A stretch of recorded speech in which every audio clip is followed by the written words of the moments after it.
Hey guys, welcome back. Welcome if you are new. My name is Mandy and I'm so glad you're here for today for basically part two of the how to set up your weekly and your day for functional planning and being productive and intentional. So the last video I put out was all about, I think it was about 7 tips to making your catch-all functional and productive and easy to follow. Well, today I'm going to show you guys how I combine that with my dailies here and how I use my daily with my weekly, as well as the things that I think that you should always put on or have on your daily to be productive and have functional planning in your life. So thank you for being here, and here we go. Okay, so as you can see, I've been using this daily for my day. And what I'm gonna do is kind of go back and forth to the weekly and the daily, because the weekly is the hub of where I get the stuff to put on my daily. So real quickly, I'll just kind of go over my weekly here. I have my top things I need to get done throughout the week. There's no, like, it just has to be done by the end of the week. I have my category planning here for every day of the week. I have what's going on each day, at least what's planned so far.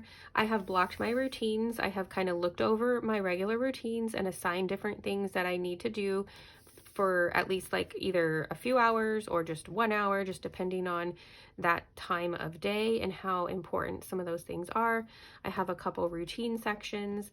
I have Monday through Friday going on here with a workout. I'm not saying this is fitness or health related. I can make it that way, but I have the option, or I can just put my top 3 things to do that day. I have an ongoing to-do list here. Just in general, things to buy in our homeschool, as well as things I need to film. And then I really wanted to put my, an inspiration, like motivation section here for myself, but I can use that for anything. I've thought of using this for like things I need to remember for the next week and so forth. So there's some space for flexibility here, which I need. But this is how I'm set up this week. So what I ended up doing is looking at my week and getting things on my daily so I can be productive and intentional. Some of the things that are even on my to-do list for the day are not necessarily here, and that's okay because those things came up randomly. So as we get into the 5 tips that I have for you to make a daily sheet or insert functional and productive, I'm going to kind of show you what those things are and then show you how I plugged them in. So the first thing that I want to make sure to mention that I think is really important, and I think of these things as I create my planner inserts, is to have an area for appointments for the day. Just like here, I had to see what was going on today, and nothing was going on today. So I didn't have to, therefore I don't have to plug anything into my day right here. But I have this section so I can figure out my day and how much time things are going to take. Even if I don't have appointments, this is where I kind of figure out some of my routines as well. So even if you don't have an hourly section or a block time or anything, I definitely think it's really nice to have for that. And then you can figure out what you're going to be doing and how long you're going to be doing it. Say you're working on cleaning the house from 6 to 8 a.m. You can configure that in. The second tip I have is to have a section for your to-do items. So we all know that things come up every single day. Here is where you would add your top 3 maybe things that you had planned from your planner. So I might write clean out the cupboard, film, and Melanie's order. I might write that here, but then as things come up throughout the day, I need to add things to the list here. I might also put workout or something here from my to-do list there that I really need to get that done that day, and I can add those here, but I'd recommend saving some space, and that's why I said a longer to-do list. I know a lot of dailies, and I have some out there that have the top 3, but then have another section that you can write more things to do for your to-do list. Okay, number 3 is have a today's goals section. This is different than your to-do list. You can add these things as a to-do item, but they're going to get really mixed up with those other little tasks that you have to do, like make a call or clean something. You're going to end up mixing them up. And I think goals should have a separate section. So for example, my goals are to get outside, but to be active outside, I have to get a workout in, or I would like to. I would like to track my food, hence why I have this section here. I'm kind of looking at some of the 75 hard stuff. I am not doing that, but I'm looking at some of the things they say to do, and I thought, well, I guess I could try to take a progress picture. I might change this, but I will show you.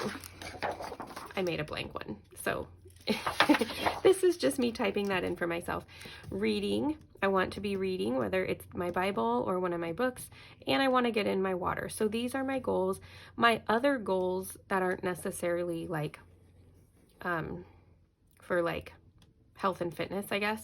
I have certain laundry, at least one load of laundry a day, one home care a day, one thing for YouTube a day, one thing for Etsy a day, and I left this blank in case there was something else. I think I filled that in for my actual today to be to pick something intentional, like play a board game with the kids or something like that. And I have a whole list in my planner about intentional ideas to be intentional with my family, basically. All right, tip number 4 is decide what else you need to track daily to be productive or to meet your goals. Do you need to write your meals down? Do you need to write your routines down? Do you need to write water intake? What else do you really need to be tracking on a daily basis to be productive and to make sure that you meet your goals? So I made these sections particularly for me, for breakfast, lunch, dinner, and snacks. And then I also made a what's for dinner and to prep because I feel like that is a really big deal. And it always sneaks up on me, and it actually ruins a lot of this section of my evening. I don't end up getting to rest or have intentional time like I wanted to. So if there's something I could be doing to prep during the day, I write that down here. I fill this out in the mornings or the night before. And I would love for you to join me in the next video where I actually show you how I'm going to fill this out for my upcoming day using my weekly. But, you know, we're not there yet. We're still on tip number 4 out of 5. So figure out what else you need to track. Maybe you need to just brain dump right now and figure out all the different things that you need to track in addition to having an area for your appointments, having a longer to-do list, and having your goals section. All right, the last tip, tip number 5, is to leave space for notes or maybe something you forgot and want to track, maybe some inspirational quotes or drawings you like to doodle, a note for yourself for tomorrow. Maybe you purchased something and you need to note that real quick because you don't have your planner with you or your budget planner with you.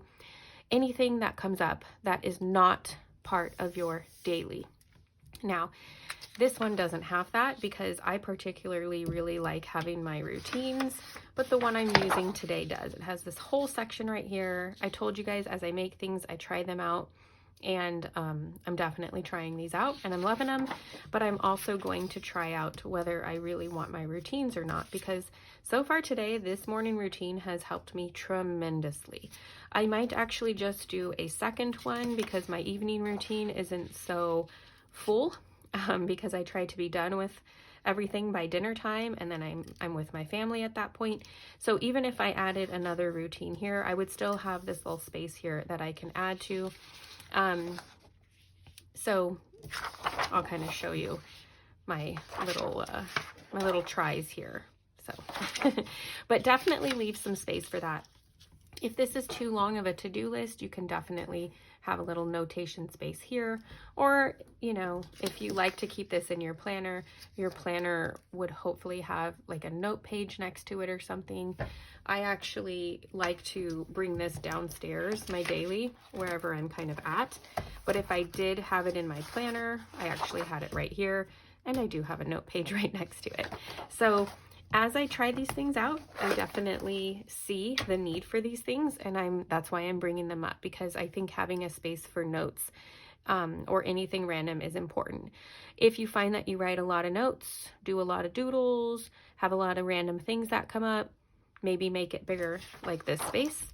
If you're like me and you don't really have too much come up, or you have other areas in your planner, then you don't necessarily need it, and you can use it for other ways that you would like, which when I get this out on the shop, we'll have blank areas anyways. Okay, you guys, those are my 5 tips to make a daily functional and productive for yourself. 1, have an area for appointments. 2, have a to-do list longer than just the top 3. 3, have your goals listed out for you so you don't have to think about them. 4, decide whether there's anything else you want to keep track of. And sorry, that was 4. And number 5, leave space for any random things that come up, or motivational quotes, or whatever you want to do to make it fun and yours. I hope that you guys enjoyed this video and found it helpful. Again, hit the subscribe button and notification bell so you can see the next video that I post, which should be about setting up my daily to go along with my weekly, especially after I just gave you all that information. Now, if you would like to see how I apply that to my own planner and my own life, watch the next video. And I hope you have a wonderful, beautiful, blessed day, you guys. See you next time.